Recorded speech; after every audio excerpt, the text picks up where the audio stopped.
Last night started with 2 minutes of silence for Ramarni and to remember the other victims of knife crime in Gloucester.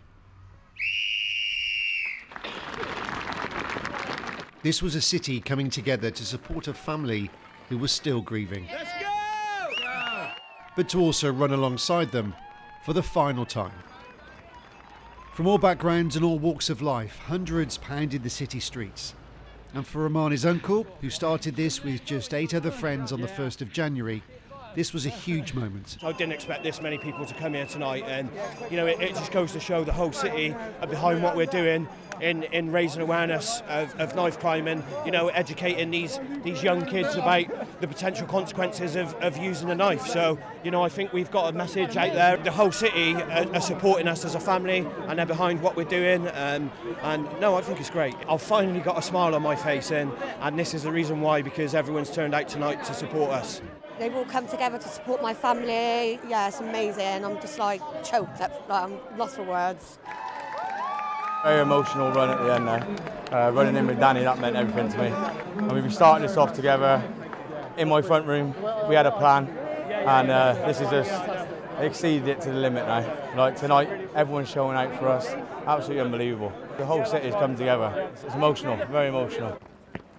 Last night there was also a poignant but stark reminder of the number of people lost to knife crime in Gloucester in recent years, with many of their families here in support.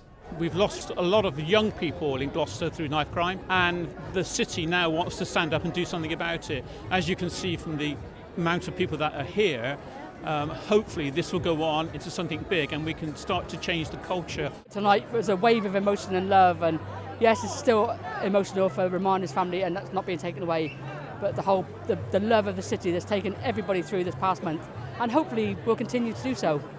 It's got to be a good thing. This was a show of solidarity from a city still coming to terms with Ramarni's death. Every penny raised will be used to try and change the lives of young people for the better. But this sort of support also makes a difference for those close to Ramarni. Karen's granddaughter was his girlfriend. She has been lifted beyond, from the depths of despair to feeling the love of all these people. And it was just amazing to see, the whole of Gloucester coming together, cheering everybody on, and, it just goes to show how close-knit a city we are. My son's 16, and obviously, I just want to make sure that he's got the right attitude. Obviously wanted to support Dale and Danny. And yeah, obviously peace for Ramarni. Away from the finish line, the cathedral tower was lit up in blue for Ramarni, as it will be each night until his funeral next week. A symbol of the love and support of an entire city for one young man and his family. Steve Knibbs, BBC Points West, Gloucester.